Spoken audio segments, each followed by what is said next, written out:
The immediate answer to an aerial threat was absurdly simple. Just look up. In the early days of aviation, the primary defensive sensor was the human eye, aided perhaps by a pair of brass binoculars.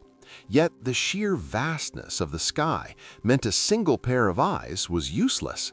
The solution lay not in technology, but in organization, creating massive human chains that acted as a living tripwire across a nation's borders. Britain's Royal Observer Corps became the archetype of this desperate surveillance. It was a surprisingly civilian effort, composed of farmers, shopkeepers, and retired teachers standing atop hills, church towers, or specially built wooden platforms in remote fields. Their only weapons were optical instruments, aircraft recognition charts, and, most crucially, a telephone connection. This was a low-tech internet before computers existed. A spotter near the coast would identify a silhouette, estimate its heading and altitude, and immediately crank the handle of a field telephone. That piece of data traveled down copper wires to a localized center, then to a sector headquarters. Inside these headquarters, the atmosphere was a chaotic ballet of information. Dozens of people wearing headsets stood around massive tables painted with maps of the region. As reports flowed in from the remote observer posts, plotters used long wooden rakes to push colored markers across the map, tracking the predicted path of incoming formations. A red marker might represent hostile bombers, a blue one friendly fighters. The speed of this human processing system was critical. The information had to travel faster than the aircraft themselves. If a report was delayed by 3 minutes, the bomber formation was already 10 miles past the plotted location. It was a constant race between the speed of sound coming through a telephone earpiece and the speed of high explosives traveling at 200 miles an hour. However, this entire elaborate system rested on a fragile assumption that you could actually see the target. The inherent weakness of visual detection became painfully obvious the moment the weather turned. A low cloud ceiling was an effective cloak of invisibility for an attacking force, rendering thousands of observers instantly obsolete. They could hear the engines droning above the gray blanket, but without visual confirmation, they couldn't provide accurate coordinates for anti-aircraft guns or interceptor squadrons. Fog was even worse, blinding the ground defenses completely, while pilots navigated by instruments above. Yet the ultimate nemesis of the visual observer was nightfall. Darkness fundamentally shifted the advantage to the attacker. Standing a lonely vigil in a freezing field at 3 a.m., straining to pierce the blackness, was an exercise in psychological endurance. Sound carried strangely at night, warping over hills and valleys, making it impossible to pinpoint the source.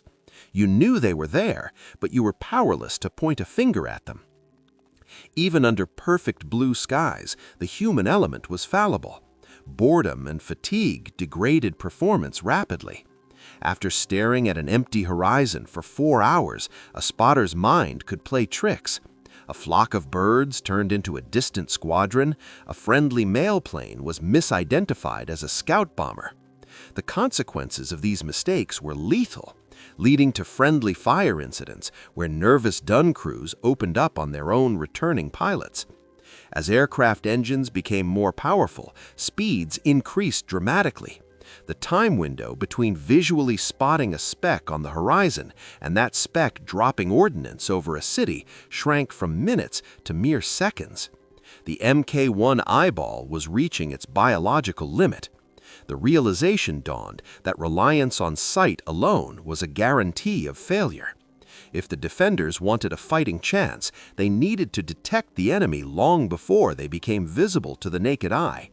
They had to stop looking and start listening, but the human ear would need massive augmentation to handle the job. The visual network was a desperate first line of defense, but its reliance on clear skies made it a liability.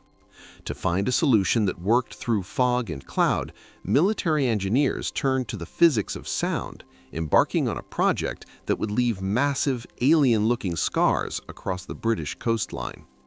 These were the sound mirrors, or acoustic mirrors, monolithic structures of concrete that functioned as giant ears permanently tuned to the English Channel. If you visit the marshlands of Denge today, you see these brutalist relics, a 200-foot curved wall and several 30-foot bowls tilting toward the sky. They look like forgotten monuments to a lost civilization, but in the 1920s and 30s, they were the absolute cutting edge of early warning technology. The science behind them was a direct application of parabolic geometry.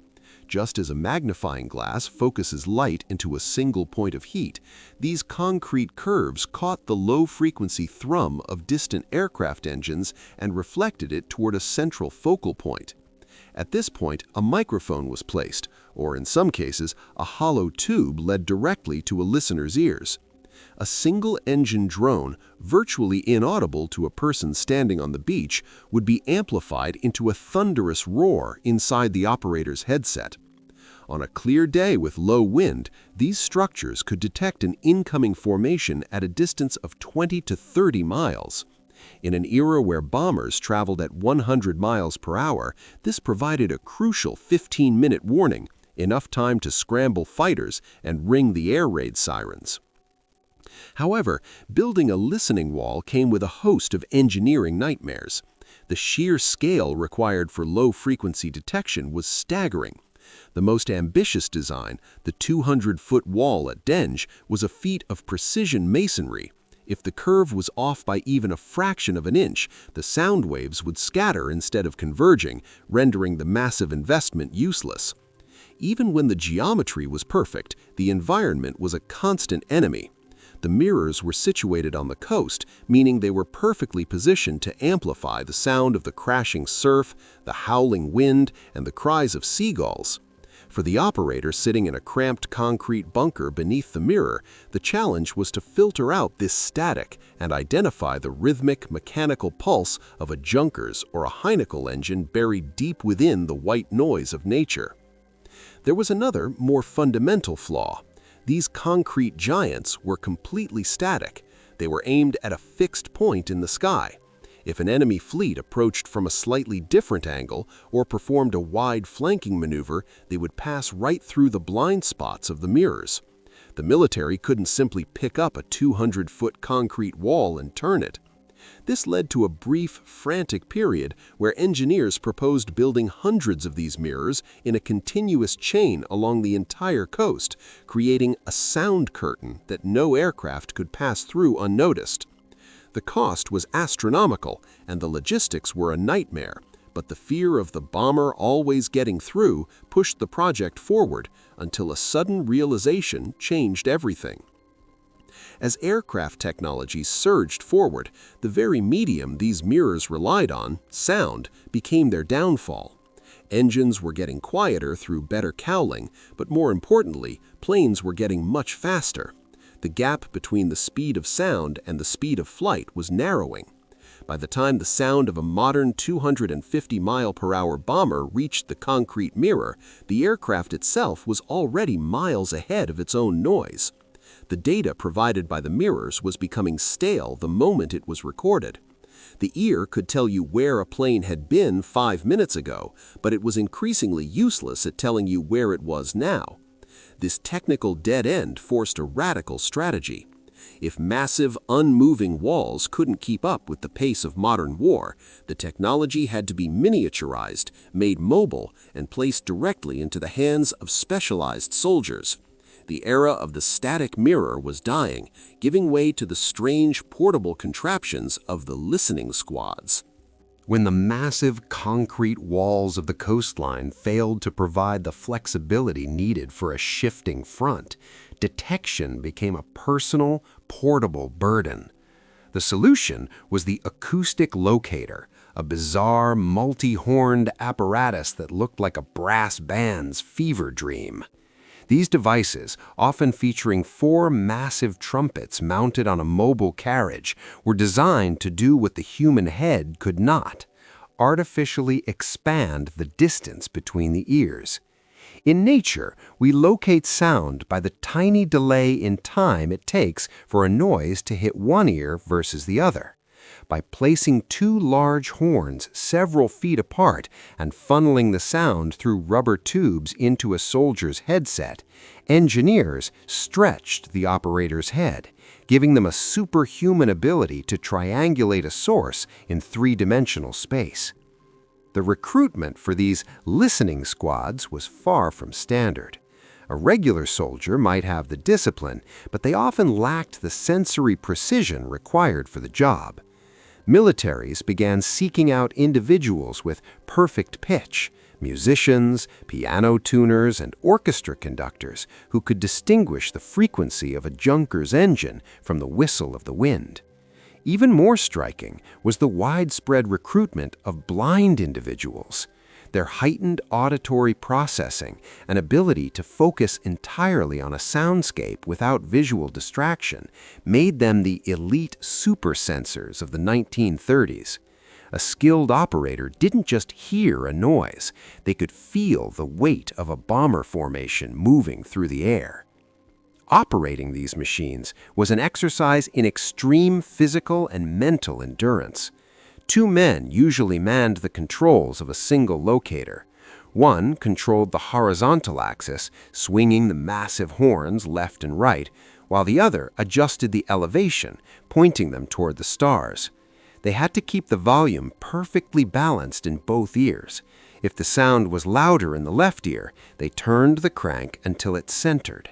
It was a manual, mechanical predecessor to the automated tracking systems of today. But the environment was rarely silent. Rain hitting the metal horns sounded like a hail of bullets in the operator's ears. A truck driving down a nearby road could temporarily deafen a listener, and the sound of their own racing heartbeat often created a rhythmic thump that masked the distant drone of an enemy. The stakes of these listening sessions were incredibly high. If an operator miscalculated the angle by just a few degrees, the entire defensive grid would fail. To make matters worse, there was the parallax problem. Because sound travels much slower than light, the sound the listener heard was a ghost of the past. If a bomber was 5 miles away, the sound the operator was tracking was already 25 seconds old. By the time the operator shouted the coordinates, the planes had moved nearly 2 miles from that spot. This required a complex system of lead tracking, where mathematicians sat behind the listeners, frantically calculating where the planes would be based on where they used to be. These portable ears were often the only thing standing between a sleeping city and total destruction. However, hearing the enemy was half the battle. In the pitch-black nights of the early 20th century, knowing a bomber was above you didn't mean you could hit it.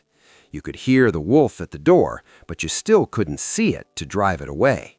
This gap in capability led to the next logical evolution in the acoustic hunt, the marriage of sound and light. The data from these straining ears had to be fed into something that could cut through the darkness and turn a ghost into a visible target. The integration of sound locators with searchlight batteries transformed the night sky into a lethal grid of geometry. A typical searchlight unit wasn't just a lamp, it was a sophisticated weapon system powered by a massive mobile generator. At its heart sat the carbon arc lamp, an engineering marvel that produced a light so intense it could literally blister skin at close range. By passing a massive electric current between two carbon rods, these devices created a plasma arc that burned at temperatures exceeding 3,500 degrees Celsius, hotter than the surface of some stars. This brilliance was then captured by a high-precision parabolic glass mirror, often 150 centimeters in diameter, which projected a tightly focused beam of nearly 1 billion candle power into the stratosphere. However, a single beam wandering aimlessly through the night had almost zero chance of hitting a lone bomber. Success required a handshake between the listener and the light. The acoustic locator from the previous block was physically linked to a master searchlight. Using a system of mechanical gears or electrical Selson motors, the searchlight would automatically pivot to follow the movement of the acoustic horns. When the listener confirmed a steady lock on the engine noise, the order was barked, "Action!" The shutter would snap open, and a pillar of blue-white light would spear the darkness, hopefully illuminating the silver belly of a Junkers or a Lancaster. Once the master light caught the target, a clutch of secondary searchlights would immediately snap toward the spot, a tactic known as coning. This wasn't just for visibility, it was a psychological and tactical trap. For a pilot caught in a cone of 4 or 5 intersecting beams, the world outside the cockpit vanished. The cockpit became a blinding white void. Instruments were hard to read, and spatial disorientation, the feeling that up is down, set in almost instantly. This searchlight dazzle was often enough to make a pilot break formation or drop their bombs wide of the target just to escape the glare. To avoid this, pilots developed a desperate game of cat and mouse. They would throttle back their engines to a whisper, hoping to break the acoustic lock or perform violent corkscrew maneuvers to snap the beams. The coordination went even deeper. In many defensive sectors, the searchlight beams weren't just for the gunners on the ground, they were pointers for the night fighters circling above. A searchlight beam held steady on a bomber acted as a literal finger of light, showing friendly interceptors exactly where to strike. But this system had a terrifying flaw, the cone of silence. If a bomber flew directly over the searchlight, the mirrors couldn't tilt far enough to follow it, and the light would lose the target at the most critical moment. Furthermore, the light itself acted as a massive beacon, telling every other enemy aircraft exactly where the defensive battery was located. It was a high-stakes trade-off. To see the enemy, you had to reveal yourself. The sheer logistical weight of this setup was staggering. Each searchlight required a crew of about 12 people, a dedicated truck for the generator, and a constant supply of carbon rods that burned away like giant pencils. Despite the brilliance of engineering, the limitations of physics remained a constant wall. On a cloudy night, the beams would hit the base of the clouds and scatter, creating a glowing ceiling that actually helped the bombers see the silhouettes of the cities below while hiding the planes themselves. The defenders were effectively lighting the way for their own destruction. As aircraft speeds continued to climb toward the sound barrier, the lag time between hearing, lighting, and firing became an insurmountable gap. The mechanical links couldn't spin the heavy lamps fast enough. The era of the light and sound show was reaching its peak just as a new invisible enemy emerged, the high-speed, high-altitude intruder that rendered human reflexes obsolete. By the mid-1930s, the romantic era of the gentleman pilot had vanished, replaced by the cold, metallic efficiency of the high-speed bomber. Aircraft like the Bristol Blenheim or the German Heinkel 111 were pushing speeds that early acoustic engineers never thought possible. This surge in velocity exposed a fatal flaw in the entire concept of sound detection, the speed of sound itself. At sea level, sound travels at roughly 1,235 kilometers per hour. While this seems fast, it is agonizingly slow in the context of modern warfare. A bomber flying at 400 kilometers per hour is moving at nearly a third of the speed of its own noise. This created a phenomenon known as sound lag. To understand the desperation of a ground observer, consider the geometry of a strike. If an enemy formation was flying at an altitude of 5,000 meters and was 10 kilometers away from a listening post, the sound of their engines took approximately 30 seconds to reach the operator's ears. In those 30 seconds, a bomber traveling at 400 kilometers per hour had already moved more than 3.3 kilometers from the position where the sound originated. The listener wasn't tracking a plane, they were tracking a ghost of where the plane had been half a minute ago. If the anti-aircraft guns fired directly at the source of the noise, the shells would explode in empty air, miles behind the actual target. The defense shifted from a sensory challenge to a massive, real-time mathematical problem. It was no longer enough to hear the enemy, you had to calculate their future self. This led to the creation of predictors, mechanical analog computers that were the secret grandfathers of modern silicon chips. Devices like the Vickers predictor or the Sperry predictor were heavy brass and steel boxes filled with complex differential gears and cams.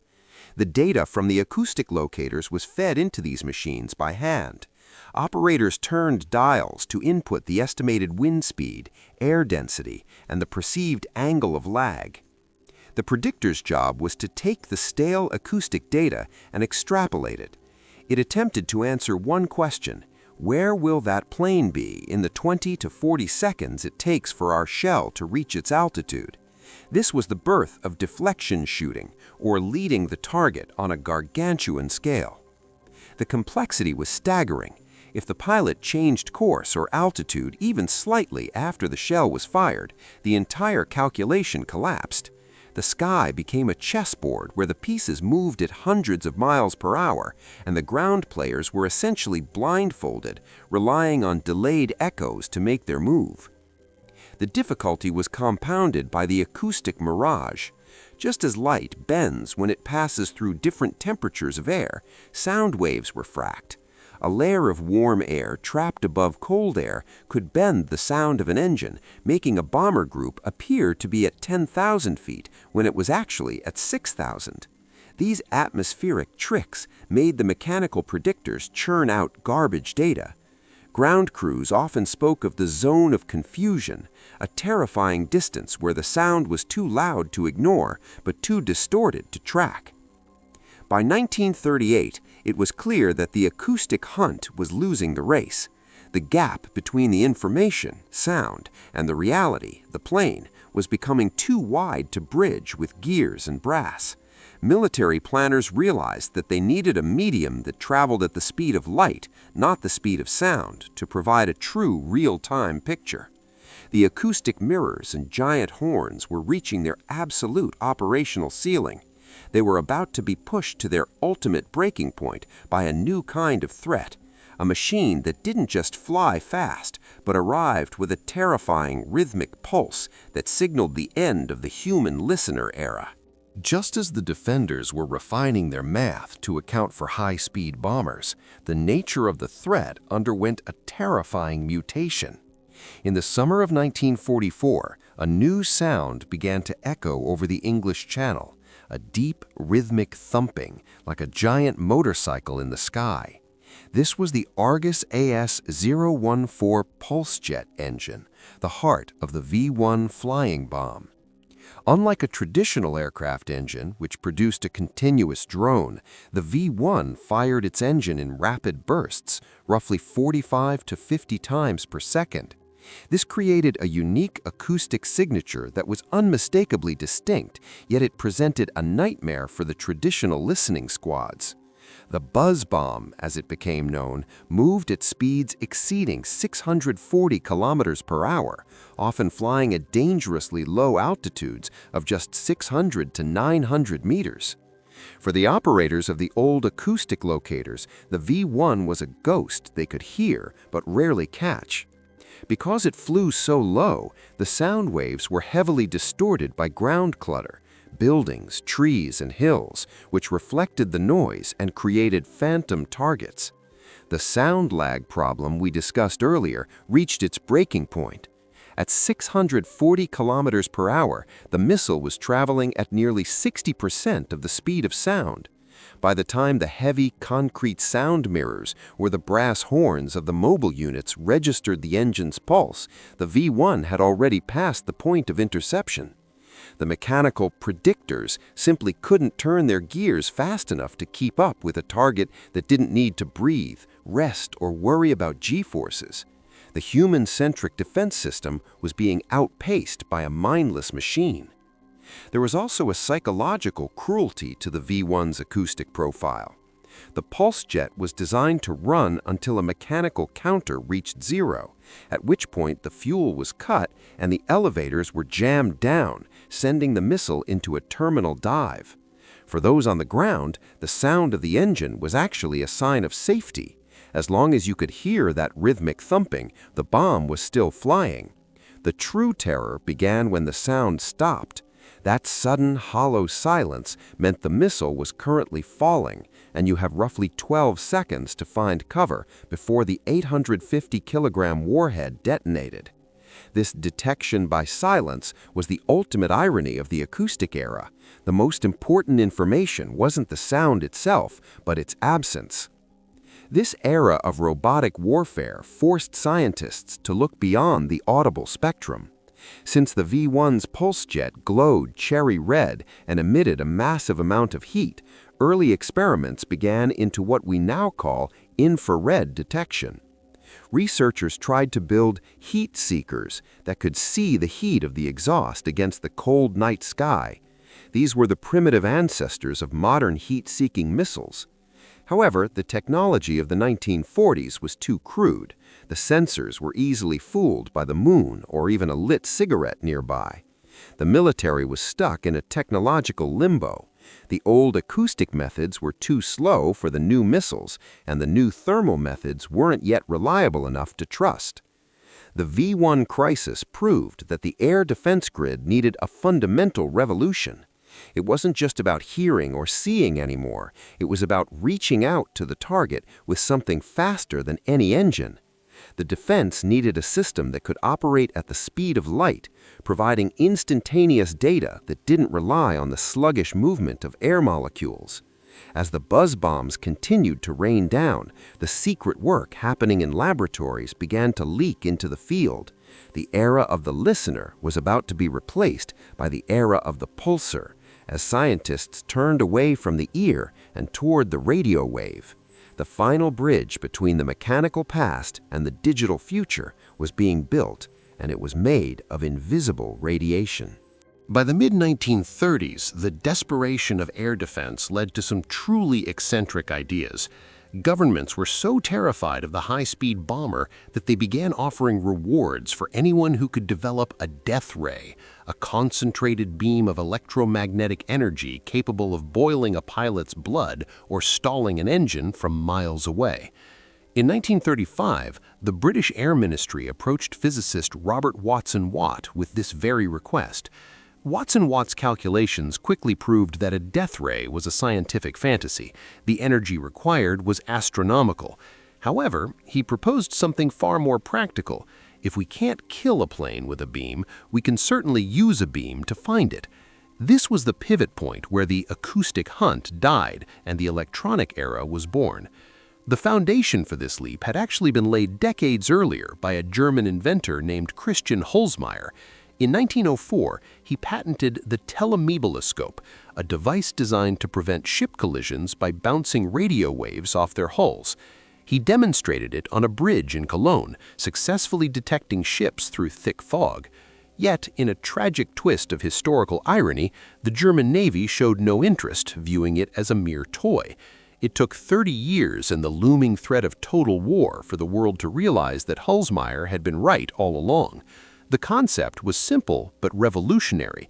Instead of waiting for the enemy to make a noise, passive detection, the defender would scream into the void with radio waves and wait for the echo, active detection. The definitive proof of this concept occurred during the Daventry experiment. Watson-Watt and his assistant used a shortwave BBC transmitter to blast radio signals into the sky while a friendly bomber flew overhead. They weren't looking for a clear image, they were looking for a blip on an oscilloscope, a visual disturbance caused by the plane interfering with the radio waves. As the plane crossed the beam, the green line on their screen jumped. It was the first time in history a human had seen an aircraft miles away without using light or sound. This was the eureka moment that rendered the listening squads obsolete. Radio waves traveled at the speed of light, roughly 300,000 kilometers per second, making the old sound lag problem irrelevant. Transitioning from sound to radio required a complete overhaul of the defensive mindset. With acoustic mirrors, you were limited by the density of the air and the speed of molecules. With radio, you were limited only by the power of your transmitter and the sensitivity of your receiver. This led to the construction of the chain home stations, towering steel masts along the coast that looked more like radio stations than military fortifications. These towers didn't listen, they flooded the horizon with invisible energy. When a plane entered this field, it acted like a mirror, reflecting a tiny fraction of that energy back to the ground.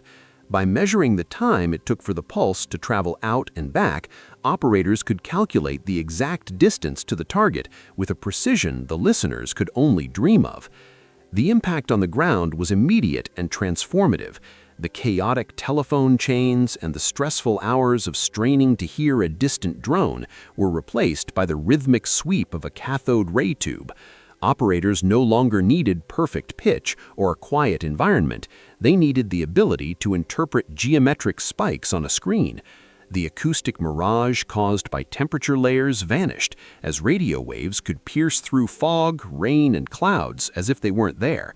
The massive concrete mirrors at Denge and the strange war tubas were suddenly relics of a bygone age.